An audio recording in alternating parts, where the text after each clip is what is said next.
Bruno Vargas, soy profesor de universidad aquí en Albi y Toulouse y investigador del FRAMESPA, del laboratorio CNRS FRAMESPA de la Universidad Jean Jaurès. FRAMESPA significa Francia, Mediterráneo, España. Estamos también acompañados por Llopis, Rodolfo Llopis, ¿no es verdad? Sí, Rodolfo Llopis Boyer, hijo de Rodolfo Llopis Fernández, quien fue ministro en España y tuvo muchos cargos importantes, y en el exilio fue jefe del gobierno republicano español en el exilio en Francia, pero poco tiempo, y sobre todo secretario general del PSOE en el exilio durante 42 o 44 años y presidente de la UGT. Digamos que la República, el gobierno republicano, y la presidencia también de ese Estado, supuesto Estado republicano en el exilio, llega a Francia en el año 40, a principio del 47, justo en el momento en que, aquí en 46, en el 46, llega aquí en 46, y en el 47 es cuando Llopis es designado, nombrado presidente del gobierno de la República. Fuerza, no tuvo mucha fuerza, porque por la sencilla razón de que no tuvo ningún apoyo, salvo la República Mexicana, apoyó a la Segunda República en el exilio. Francia, de algún modo, intentó ayudar, pero fue, digamos, una ayuda diplomática subterránea, o sea, le permitió a la Segunda República en el exilio instalarse en Francia, puesto que se reconstruyeron las instituciones republicanas en el exilio en México en agosto de 1945. Pero Francia en aquel entonces ya no pesaba mucho, digamos, en el tablero político mundial, ¿no? Esa política, esa diplomacia mundial en el campo occidental, desde el principio de la Guerra Fría, en marzo de 1957, estaba en manos de los Estados Unidos. Y en los Estados Unidos, no en el caso de España, quien llevaba la batuta ni siquiera el Ministerio de Estado, el Secretariado de Estado, sino el Pentágono. Es decir, que la política de cara a España dependía claramente de los militares estadounidenses. Por lo tanto, a la República, digamos, no tuvo ningún apoyo, y intentó, sí, por lo menos cuando Llopis llega, se había intentado ya con José Giral, a partir de mediados del 46, se intenta llegar a negociar con algunas familias monárquicas, y sobre todo con Don Juan, el conde de Barcelona, el pretendiente. Fue un fracaso, esa negociación fue un fracaso, porque en el momento en que se llega a un acuerdo, o se pretende llegar a un acuerdo, Don Juan ya estaba negociando con Franco. En secreto. En secreto. Y por lo tanto, cuando Llopis dimite en agosto del 47, y entonces los que llevan las riendas de esas negociaciones directamente es el otro prohombre del Partido Socialista, Indalecio Prieto, que no forma parte del gobierno, ni mucho menos. Cuando los socialistas firman con los monárquicos el Pacto de San Juan, a finales de agosto, justo una semana antes, o 2 semanas antes, Franco se había entrevistado con Don Juan a bordo del Azor para llegar a un acuerdo para la educación de su hijo en España. Y por lo tanto, ese acuerdo nació pues muerto.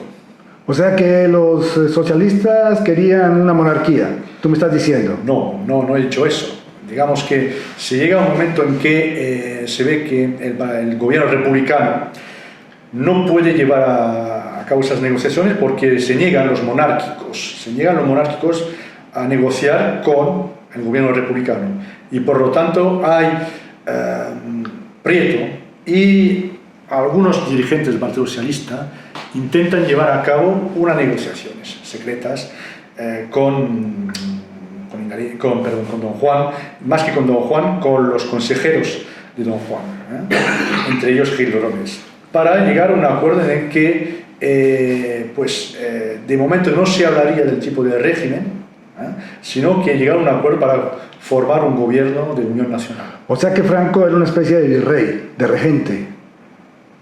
¿Cómo que de regente? No, Franco es un dictador y él no entra en esas negociaciones. Para él lo que es gobierna, él es el dictador de España y por lo tanto se comporta como tal. Pero hay un momento dado en que Franco dice que España es un reino.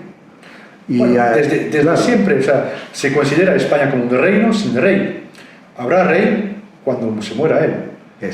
Pero desde el principio, o sea, en ningún momento se le pasó por la cabeza que él podría abdicar a favor de un rey que en todo caso fuera una monarquía parlamentaria o constitucional, sería el jefe de Estado. Por lo tanto, el único jefe de Estado que había en España era él.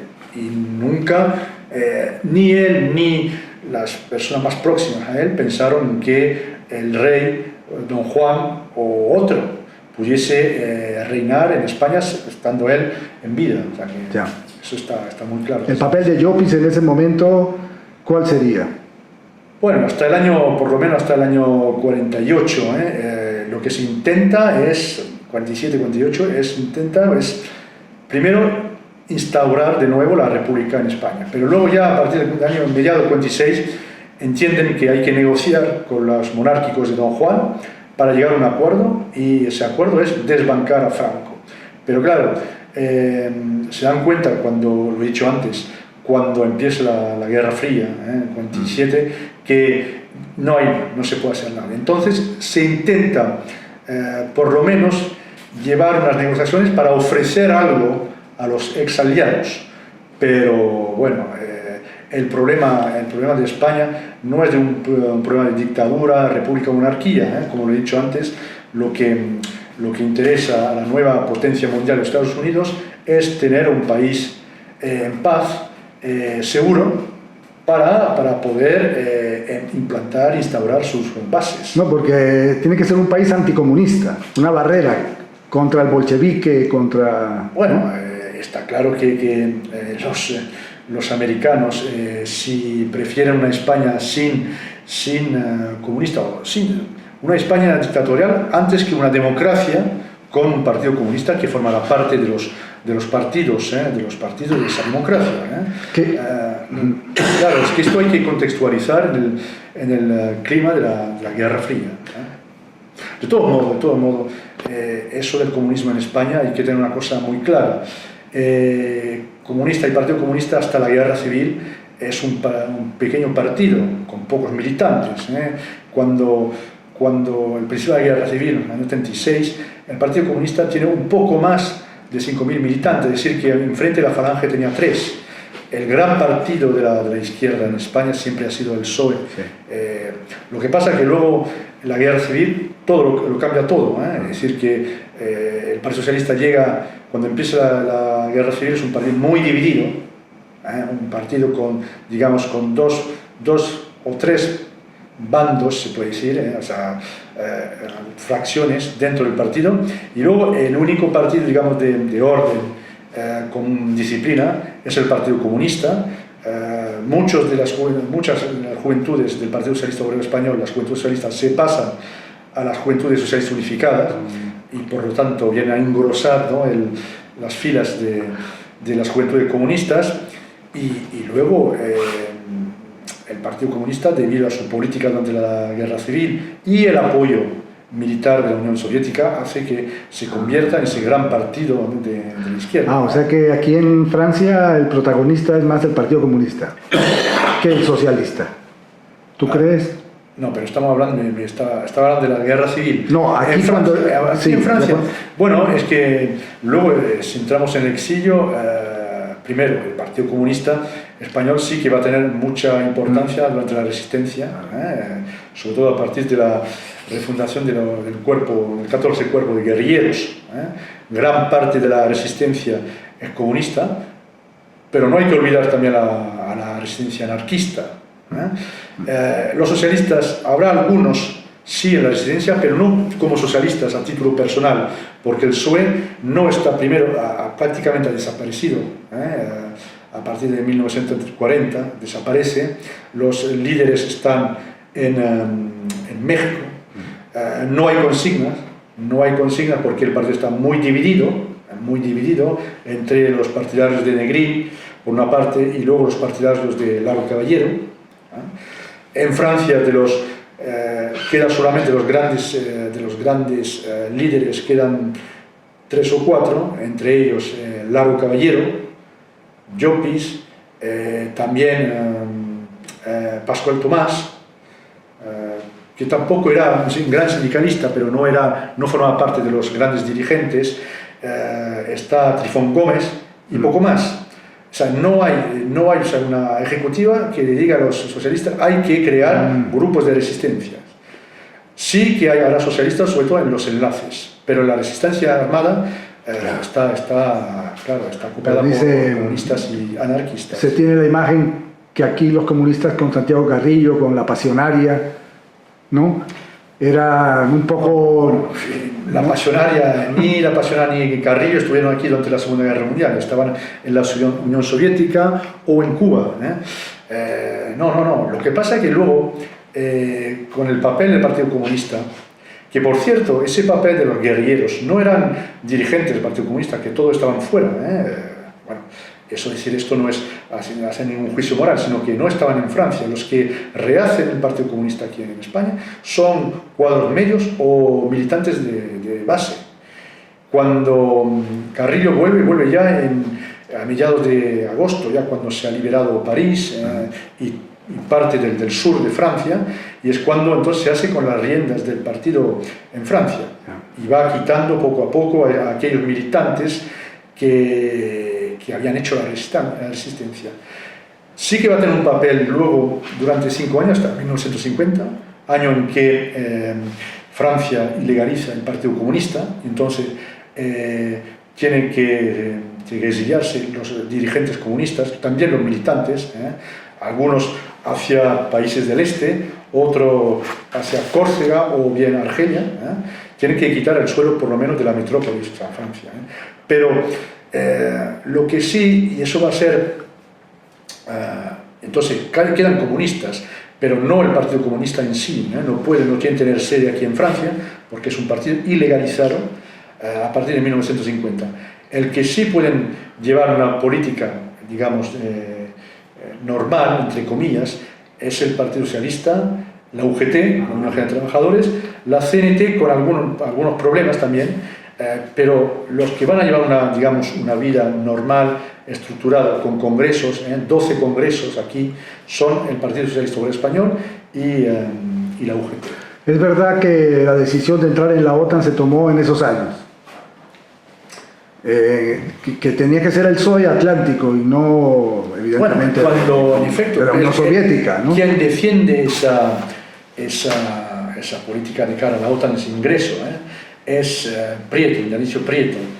Y en efecto, el Partido Socialista en su congreso decide, o sea, la militancia socialista decide que el PSOE, España, debe ingresar en la OTAN. O sea que el PSOE de Prieto y Llopis es un partido socialista atlantista. Pero, una vez más, hay que contextualizar, decir que estamos en plena Guerra Fría. Todos los partidos socialistas socialdemócratas de Europa están en contra de los partidos comunistas. Hay dos países donde los partidos comunistas pueden llevar una vida normal, es Italia y Francia. En los demás países no hay partido comunista o son partidos muy pequeños. O en Alemania, por ejemplo, en la República Federal Alemana no hay partidos comunistas. Por ende, estamos en plena Guerra Fría y no es ninguna casualidad si donde pueden tener una vida normal los partidos comunistas en Francia e Italia, porque son dos partidos muy importantes. En Francia, por ejemplo, el Partido Comunista es el gran partido de izquierda. O sea, la SFIO, por ejemplo, el Partido Comunista durante la selección en Francia es un cuarto del electorado, entre el 20 hasta los años 70, hasta el año 69. Es un partido que en cada elección saca entre 20 y 25% del electorado, cuando la SFIO tiene mucho menos. Y cuando hay gobierno de izquierda en Francia, es porque la SFIO llega a acuerdos con partidos centristas. Bueno, eso hay que tener en cuenta, pero en Francia, como digo, los que van a llevar una vida, digamos, institucional hasta el final de la dictadura va a ser el Partido Socialista, la UGT, y también la CNT, que logra su reunificación en el año 62. Las dos ramas se reúnen, pero bueno, pero en aquel entonces ya la CNT, que sí tenía una militancia importante en Toulouse, era mucho más importante, por ejemplo, a nivel de militancia, los anarcosindicalistas, que los socialistas, pero los que van a llevar esa vida y que va a permitir que cuando muera Franco haya un partido socialista, son todos estos dirigentes y militantes socialistas, y a la cabeza de ello Llopis, como lo ha recordado Fito, porque su padre fue desde el año 44 hasta el año 74, 72 o 74, depende, se habla de una decisión, secretario general del Partido Socialista. El señor Rodolfo Llopis es un hijo del exilio, ¿no es verdad? Sí, yo nací aquí en esta ciudad francesa de Albi, así que toda la parte de mi padre, de la vida de mi padre en España, no la conozco, sino gracias a los trabajos de universitarios como Bruno Vargas. Y como diré la misma cosa en Cuenca el jueves que viene, que mi padre tuvo 2 vidas y media, es decir, la vida en España, que yo no conozco, ni había nacido yo, el exilio, y sí, de eso puedo hablar, y la media vida es la vuelta a España en el año 76, y lo acompañaba yo. ¿Tu padre fue ministro de Cultura? No, fue subsecretario. Subsecretario, sí, a la presidencia del gobierno. De Largo Caballero. De Largo Caballero. De Largo Caballero. Porque él era un profesor, tu padre era un profesor. Era un profesor, sí, y todo empezó en Cuenca, donde fue profesor de geografía en la Normal de Cuenca y donde fue también el primero concejal socialista de Cuenca. Todo empezó en Cuenca y yo no conozco a Cuenca, así que acepté la invitación del secretario del PSOE de Cuenca para asistir a este centenario. Pero así que hay una parte de la vida de mi padre que no conozco del todo, sino leyendo tesis como la de Bruno, y que es muy importante, la tengo siempre conmigo como una Biblia y un libro de referencia, porque él, como un ordenador, todas esas fechas las tiene en la memoria, pero yo no. Y mi padre se casó con una francesa, mi madre, que vivía en Albi, así que se casaron en Albi, nacimos mi hermana y yo en Albi, y fue profesor en Albi. Mi padre está enterrado en Albi, a 40 kilómetros de Montauban, donde está enterrado Manuel Azaña, así que bueno. ¿Tú crees que se ha idealizado ese periodo de la República Española o es muy real? No, creo que, no sé si hablamos de España o de Francia. No, de la República Española en el periodo en que tuvieron que gobernar el gobierno republicano. Bueno, ¿Se ha idealizado? ¿Es un mito? ¿O tú crees que es bastante real una revolución cultural que hubo en ese momento? Sí, yo lo creo.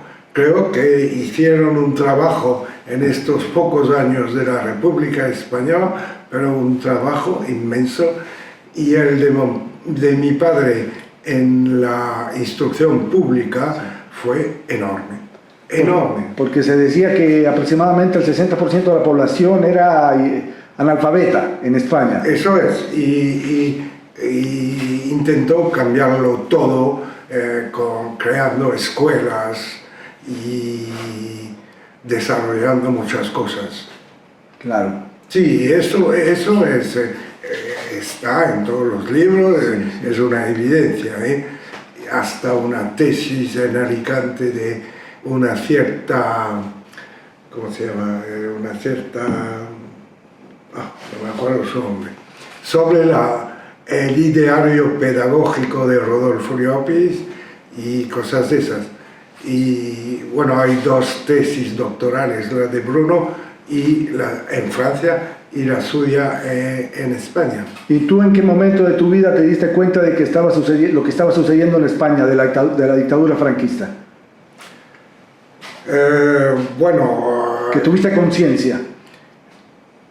Durante mi juventud.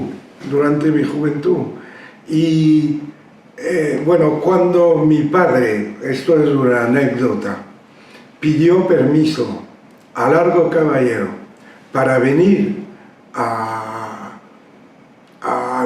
su boda aquí en Albi, Caballero le dijo esta frase que me gusta mucho: don Rodolfo, yo lo sabía muy inteligente, pero no tanto.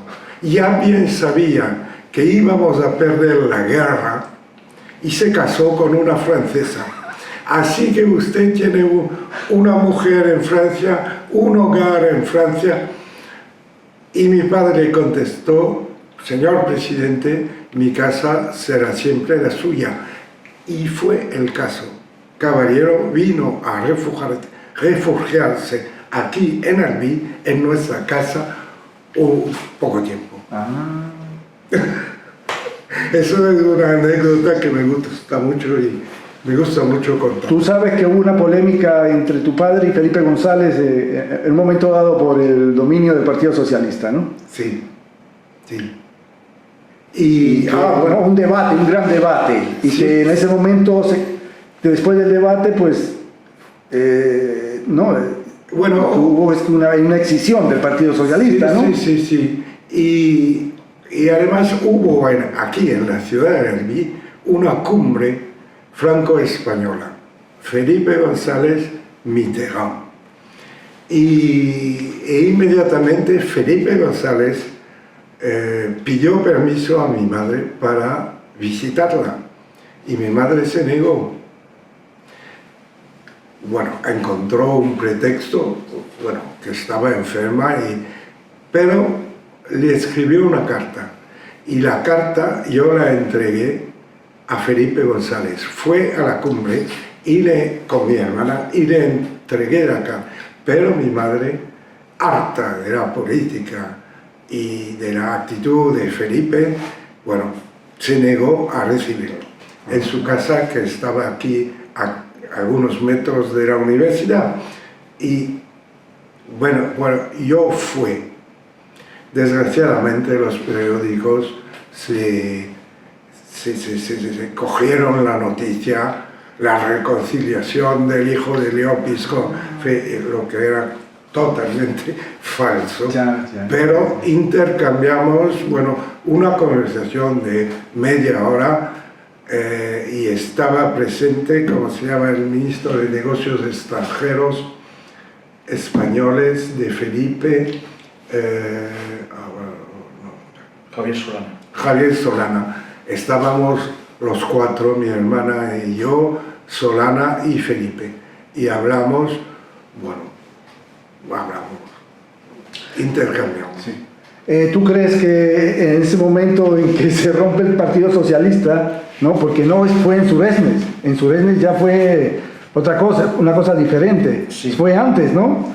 Fue antes que se rompió el Partido Socialista. Bueno, la escisión realmente se produce en agosto del año 72 en Toulouse, cuando una parte de la Ejecutiva del Interior decide convocar el Congreso y Rodolfo Llopis y algunos miembros de su ejecutiva se niegan a asistir porque, bueno, eso estamos en lo mismo, interpretaron digamos, los estatutos de otra manera.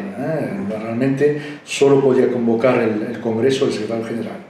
Entonces, al negarse Llopis por varias razones, sería muy lejos entrar en esa historia, los miembros del interior, ayudados con algunos pocos del exterior, pues celebran ese congreso, y de ese congreso va a salir una ejecutiva colegiada con secretario de política y no secretario general, Nicolás Arredondo, una ejecutiva en la que estaban Enrique Múgica, Pablo Castellanos, Alfonso Guerra y Felipe González, entre otros. Y a partir de ese momento pues hay una lucha entre esa ejecutiva de agosto del 72 y otra ejecutiva, la ejecutiva de Llopis, que celebra un congreso en diciembre del mismo año en Toulouse, y entonces pues la Internacional Socialista entra en el juego para designar a quién iba a ser la verdadera ejecutiva socialista. Y al cabo de 2 años, en enero del 74, la Internacional Buró, la Internacional Socialista, decide que el único y verdadero congreso era el congreso de agosto del 72, pero insisto que en esa ejecutiva quienes detentaban el poder real eran 3 dirigentes. Esos 3 dirigentes eran Nicolás Arredondo, Enrique Múgica y Pablo Castellanos. De ningún modo se puede pensar que Felipe González o Alfonso Guerra, menos aún, ahí eran los más importantes. Fue después, pero hasta por lo menos 74, el Congreso Suresnes, que los hombres fuertes dentro del Partido Socialista, que vamos a llamar renovado, o renovador, mejor dicho, eran Pablo Castellanos, Enrique Múgica y Nicolás Arredondo.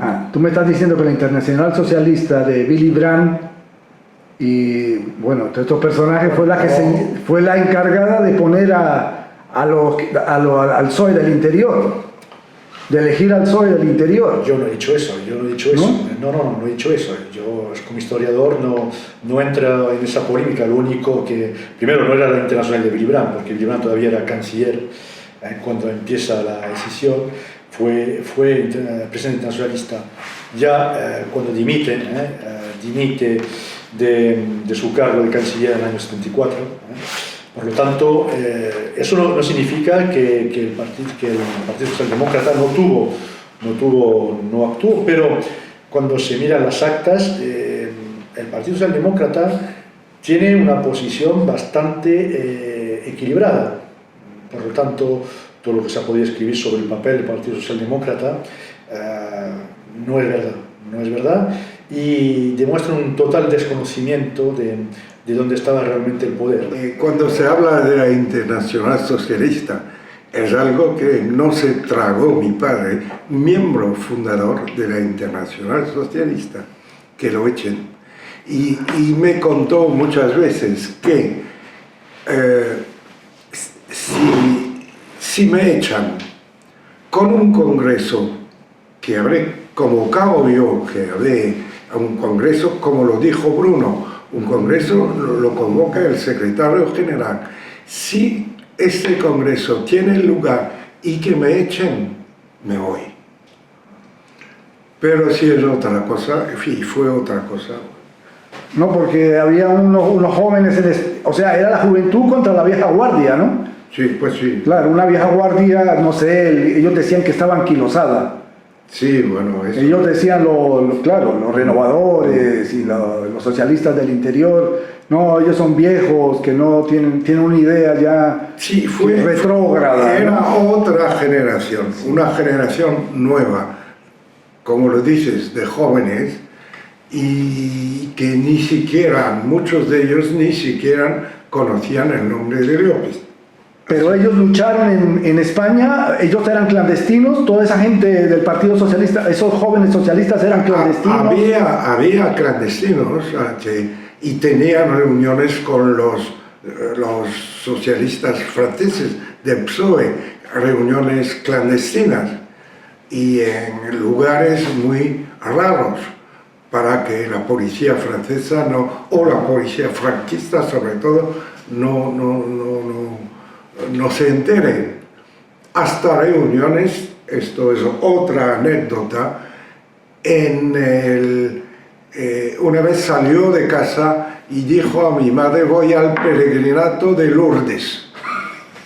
Y el anticlerical, como lo era, y ahí tenían reuniones, se mezclaban con los peregrinos y tenían en un café de la ciudad, en Lourdes, o en unas ferias, grandes ferias internacionales. Tomaban este motivo para encontrarse en Bruselas y también cerca de la frontera francesa, en Collioure. Pero tu padre nunca renunció al marxismo. ¿Cómo? No renunció al marxismo, tu padre. Eso no sé, hay que preguntarlo a Bruno. Yo creo que sí. ¿Qué? Yo creo que sí. Ah, ¿tú crees que sí? ¿Y Bruno? Bueno, eso del marxismo, no creo que es una falsa polémica, porque primero, en el Partido Socialista Obrero Español realmente no hubo grandes pensadores marxistas. Una cosa es que ellos, por ejemplo, se apoyaron en el marxismo para definir su política económica, y otra cosa que fueran marxistas, porque muy pocos habían leído a Marx, primero. O sea que luego de renunciar o no renunciar al marxismo, primero en el año 70 no es un problema no es lo que desencadena la decisión, ¿no? Porque seguramente los jóvenes del interior se situaban mucho más a la izquierda que el propio Rodolfo Llopis y sus allegados. Por lo tanto, eso ya viene después y la verdad que no tiene mucha importancia, sino la de saber quién está conmigo y quién está contra mí, ¿no? En fin, que en cuanto a lo que preguntaba antes, sí que lo que no se puede negar es que la gente del interior era gente joven. Era más que joven, era gente de otra generación, si quieres, pero sobre todo que procedían de otras clases sociales. La inmensa mayoría eran profesores liberales, abogados, economistas. ¿De la burguesía? Sí, burguesía sí, o clases medias, más que burguesía, porque esos son términos por marxistas, pero que no tienen nada que ver con la nueva sociedad que había nacido en España. Yo diría más bien de las clases medias, urbanas, ilustradas, y claro, y esa gente además, pues, en su inmensa mayoría habían salido fuera, habían ido a estudiar fuera, y por lo tanto conocían bien lo que estaba ocurriendo en España y lo que estaba ocurriendo fuera. Y cuando se dice que anquilosado digamos que ya eran gente ya mayor. Llopis, por ejemplo, en el año 72 tiene 77 años. Hoy en día, 77 años todavía se puede pensar que es joven, se puede pensar, pero estamos en los años 70, hace ya 40 años. Y era una persona ya que había trabajado mucho, y más que Llopis, sobre todo la gente a su alrededor era ya gente ya cansada, que la inmensa mayoría jubilados. Y que la verdad que no habían viajado de España desde la Guerra Civil.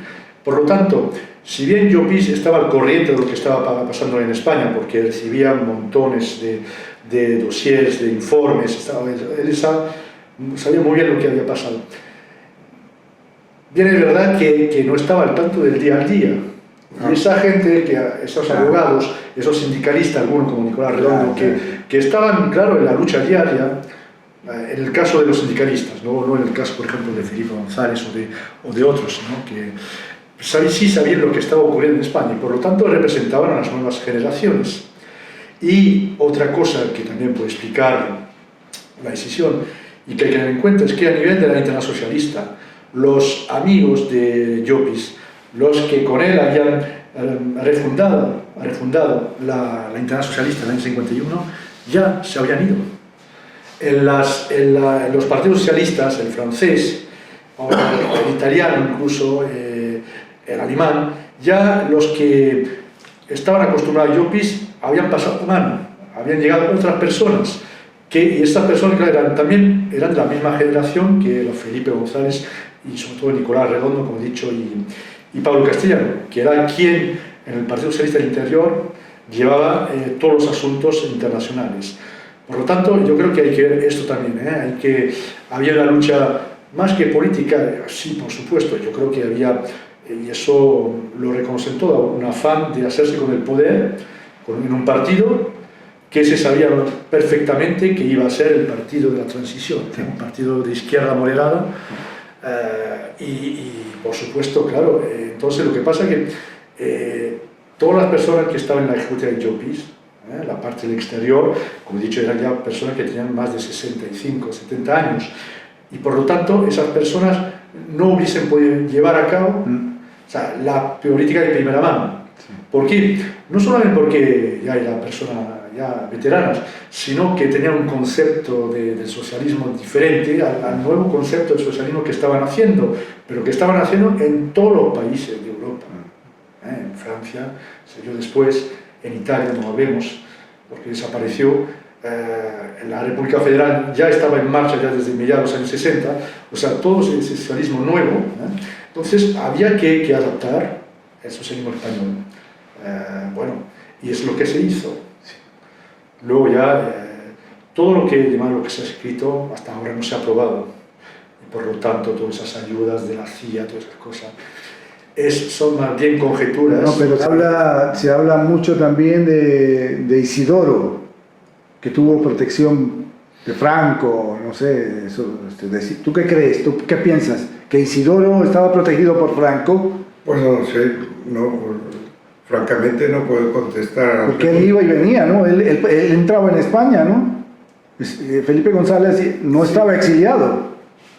Bueno, eso no podía ser exiliado si Felipe González vivía en España. No, por eso, él no era un exiliado, pero los agentes secretos yo creo que sabían quién era, ¿no? Y qué estaba haciendo, ¿no?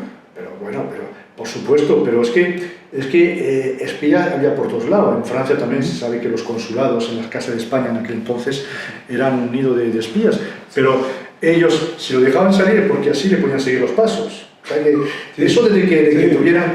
Pero es que antes también entraban y salían, o sea, no era la primera vez que salían gente de dentro, que tuvieran más facilidades, pues probablemente, pero más facilidades no significa nada, simplemente que de esa manera, una manera de saber seguir los pasos y saber a dónde iban, con quién se veían, y esto los servicios secretos lo sabían.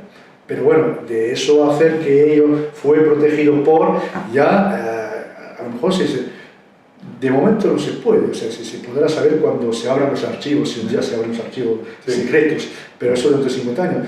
Pero eso de ahí a hacer que él era un espía, bueno, esto ya es más bien de película ficción que de historia política, lo cual no significa que no sea verdad, pero no se ha probado. Tú vuelves a España y ¿qué te encuentras? El día que vuelves a España, ¿tú qué te encuentras allí? Todo nuevo, como yo había prometido a mi padre, no pisar el suelo español si a él se lo prohibían. No pisé el suelo español hasta el año 76 o 4, cuando recibió su pasaporte español a su propia petición. El consulado le dio su pasaporte y los amigos españoles organizaron el regreso. Y como ya tenía 80 años, mi madre me dijo, tienes que acompañarlo. Y fue la primera vez de mi vida que pisé el suelo español, que conocí a la familia que nos quedaba allí en España. Mi padre volvió a encontrar a su hermana, Filomena, su propia hermana, en Madrid.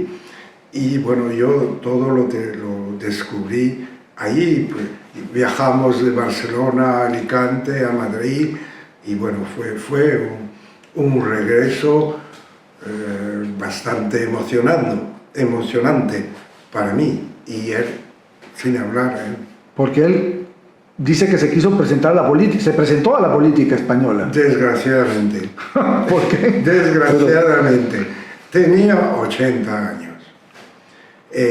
Pero era un adicto al puro, al pitillo y a la política. política. Y todos sus amigos intentaron convencerle de presentarse al Senado. Y tontamente, comillas, tontamente aceptó. Y lo pasearon a su edad de meeting en meeting, en Plaza de Toros, aquí, allá, y bueno, y no sacó muy pocos votos, muy pocos votos. Las nuevas generaciones no conocían a su nombre, así que fue y volvió a vivir, bueno, y enfermo. Y, bueno. Ah, ya vino para morir aquí. Sí, y volvió de España tras las elecciones y no volvió a España. Digamos que tu padre aceptó al monarca, a Juan Carlos. ¿Tú crees? Eso no sé, no puedo decirlo. Bueno, ya por hecho de presentarse en las elecciones, Sí. en el que está, ¿no? Sí. ¿No? Es así, ¿no? Se presentan unas elecciones que tuteladas por el monarca. No, eso fue una tontería de su parte, bueno, tontería. Sí. Para él no, pero bueno. Bueno, era una ilusión que tenía. Sí, claro. Sí. Hombre, lo habían expulsado. Una adicción a la política. Claro, pero... son adictos como los fumadores o los de marihuana. Son adictos ellos a la política. Y toda su vida fue primero la política, después un poco la familia, pero primero la política. Completamente. Completamente. Dedicado a la política. Completamente dedicado a la política. Tú, ahora mismo, claro, tú dices Rodolfo Llopis en España y nadie sabe quién es. Bueno, las nuevas generaciones. Ese Alonso Puerta lo cuenta en un libro que publicó la Fundación Indalecio Prieto, que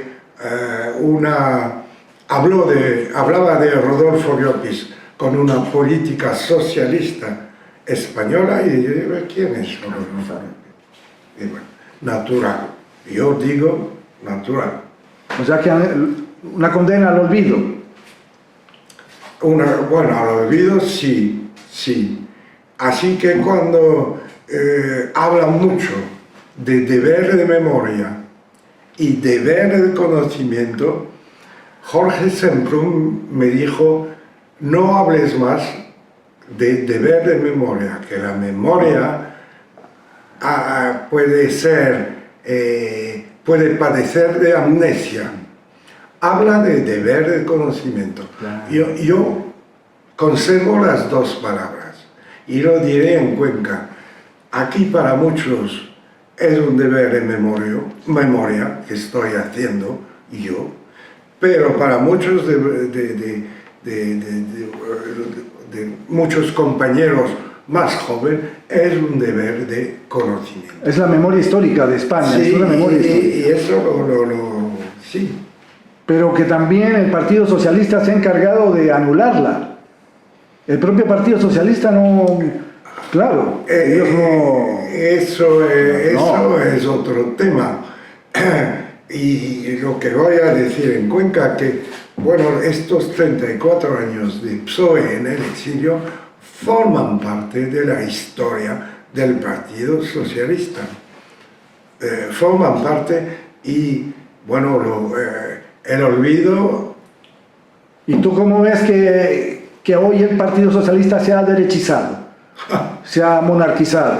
Eso no puedo contestar porque no conozco bastante tú lo vas a ver un Partido Socialista que defiende la monarquía, que defiende el neoliberalismo.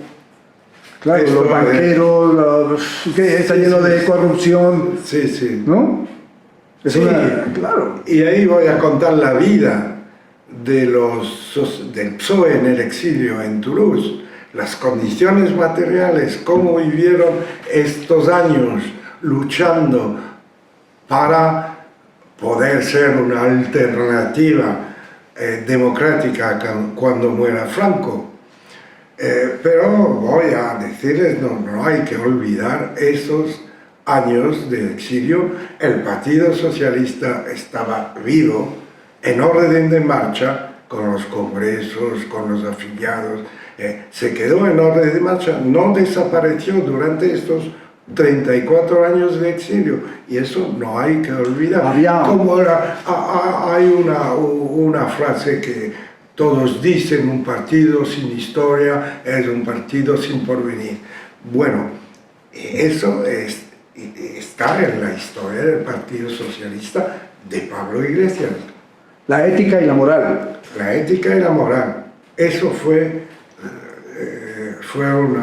la meta de estos socialistas. Es el Partido Socialista Obrero Español, ¿no? Sí, yo digo, oye, el Partido Socialista Obrero Español tiene un... Obrero Español, siempre cuando se trabaja sobre historia hay que contextualizar. Hace mucho que ya los partidos socialistas no representan únicamente a los obreros. Sí. O sea, los partidos socialistas son partidos clasistas, y por lo tanto en el Partido Socialista hay gente desde la clase, lo que queda de la clase obrera, hasta las clases medias. Bueno, pero esto hace ya 30 años que estamos en eso, no hoy en día. Y luego es un partido que ha evolucionado con la sociedad. Cuando otros se han quedado en sus, ¿cómo diría yo?, en sus sueños, de sociedad que ya no existen. O sea, un partido, y eso sí que puedo contestar, un partido o evoluciona con la sociedad o muere.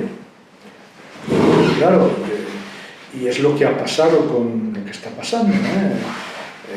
El mundo actual no es el mundo de antes del muro de Berlín, como antes del muro de Berlín no era el mundo antes del año 47, etcétera, etcétera. O se adaptan. Adaptar no significa seguir la línea, digamos, rectora, pero significa que adaptarse a una sociedad que piensa de forma diferente, que tiene otros problemas, y por lo tanto un partido político en democracia está ahí para resolver los problemas y no inventarse una sociedad para el paraíso, porque sabemos que el paraíso no existe, por lo menos en la tierra. Rodolfo Llopis estuvo en la época del exilio, en la ocupación alemana. Sí, estuvo aquí. ¿Y qué estuvo haciendo él, por ejemplo, en esa época? Bueno, hasta el año 40 pudo estar en casa de su mujer, que vivía aquí al lado, bueno, en Río de Janeiro, en Albi, hasta que un día, en noviembre del año 40, vino la gendarmería para detenerle y enviarlo a una residencia vigilada. Entonces estuvo desde el año 40, noviembre del 40, hasta el año mediado del 43, que es cuando vuelve a Gaillac, que al lado, estuvo en varias residencias vigiladas, porque se pensaba que él, bueno, podía fomentar un golpe, podía desestabilizar, digamos, la paz civil en Francia. Entonces, como había, no acuerdos, sino relaciones muy profundas entre la dictadura franquista y el régimen de Vichy, con los nazis, rondando por ahí, pues se tuvieron a los dirigentes de los partidos políticos republicanos, socialistas, comunistas ya no, por supuesto no, pero de izquierda republicana, por ejemplo, que quedaba en Francia, a los anarquistas, a la sindicalista, a Montseny, por ejemplo, también la detuvieron. Entonces, a esta gente la detuvieron. Y la suerte que tuvo Llopis es que tuvo una compañera formidable, que era la madre de Fito, ¿no?, que pues fue para aquí, para allá, fue a Vichy a ver para que liberaran a su padre, a su marido, porque ya Fito había nacido en el 38, Anita, su hermana, en el año 40, tenía entonces los hijos, y la señora Boya, la señora de Llopis, pues logró que al cabo de 3 años volviese a Gaillac, que estaba en un hotel allí, no estaba ya en el centro vigilado, pero no podía volver a su casa. Y estuvo a punto de ser mandado a un campo de exterminio, puesto que en el año 41 salió una orden de Vichy para que lo llevaran al campo du Vernet, en Ariège, y todos sabemos que El campo de Vernet era la última estación antes de la salida hacia los campos de exterminio, Mauthausen, donde llevaron a los españoles, Mauthausen. ¿Y tú crees que eso fue orden de Franco o...? Bueno, hasta ahí no lo he investigado, pero sí que hubo al presidente de la Generalitat de Cataluña sí lo fusilaron, por ejemplo, ¿no? Sí. Y lo extraditaron. Y Llopis se salvó por poco de que lo detuvieran. El que no se salvó fue Laro Caballero, que estuvo, como dijo Fito, pasó 2 días en su casa, pero luego lo mandaron a un pueblo ahí a 30 kilómetros de aquí, y luego lo sacaron de ese pueblo para llevarlo al centro de Francia y luego a Lyon, donde lo detuvo la Gestapo, y luego lo llevaron a París, de París al campo de Oranienburgo en Alemania. Pero Llopis se salva, ¿por qué? Porque estaba ahí su mujer era francesa, era una militante de la SFIO, la socialista, entonces conocía muy bien cómo funcionaba el Estado de Vichy, y entonces acudió a donde tenía que acudir, y con su trabajo duro, porque logró salvarle de una muerte probable.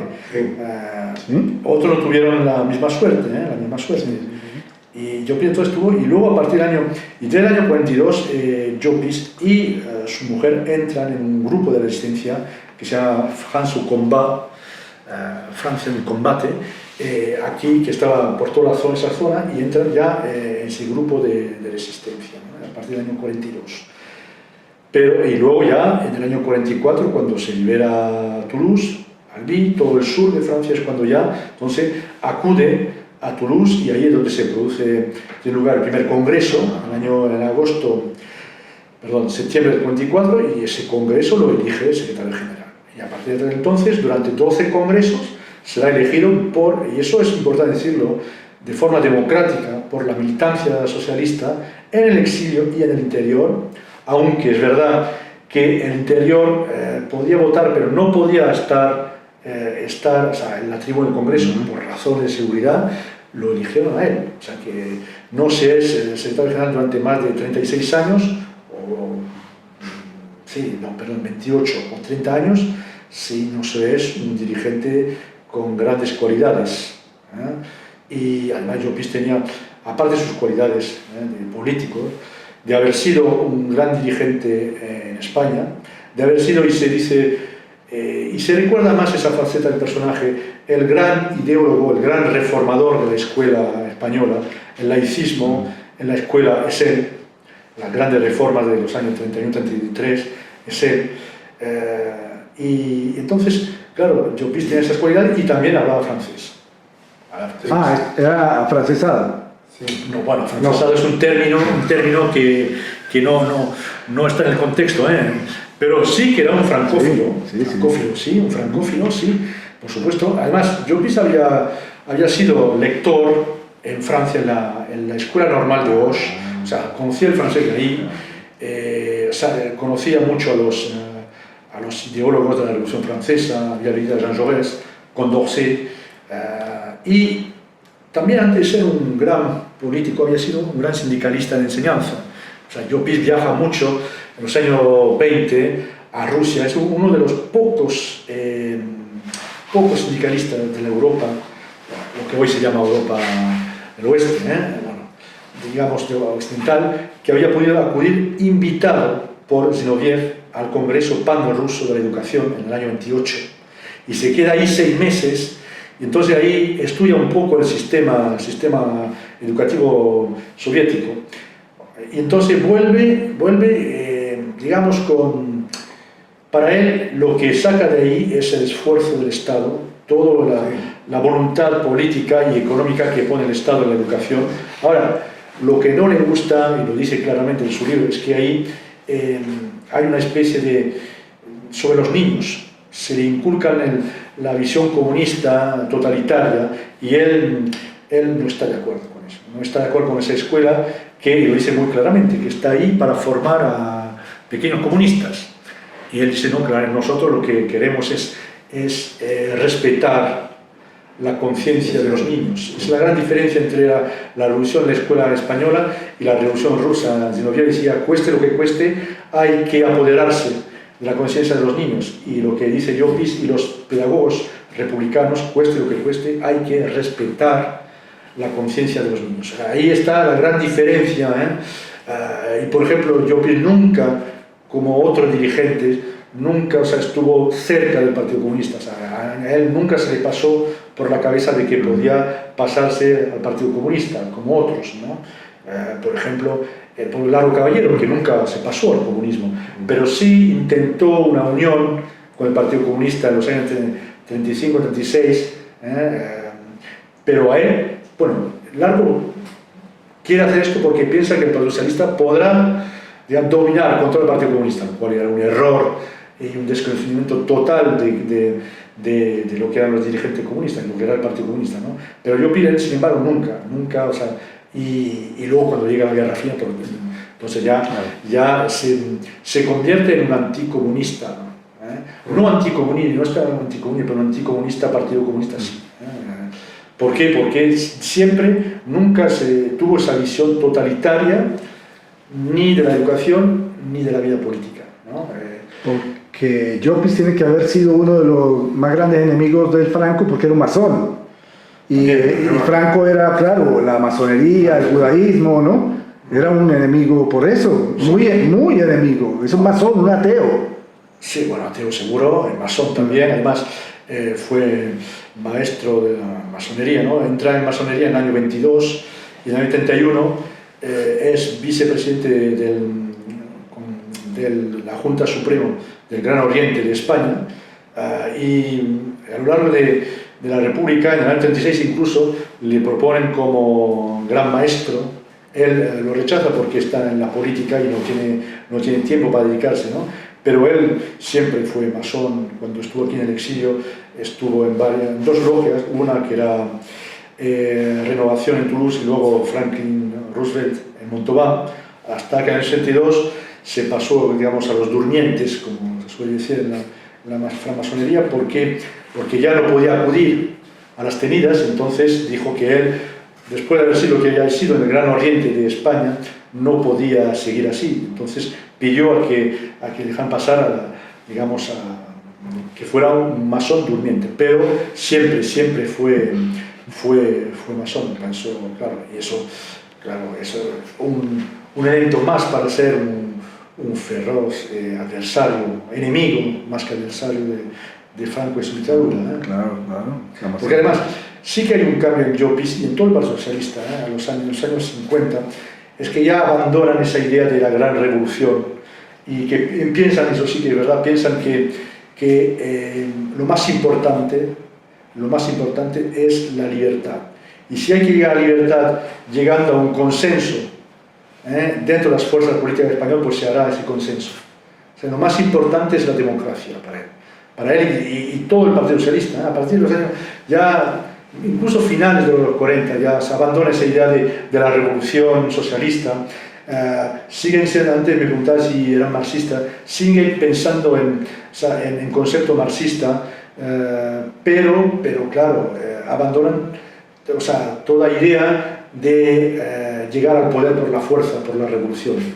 Ahora lo que importa es la democracia, la libertad, el sufragio universal, y si eso significa llegar a acuerdos con otras fuerzas, se llegará a acuerdo, y punto.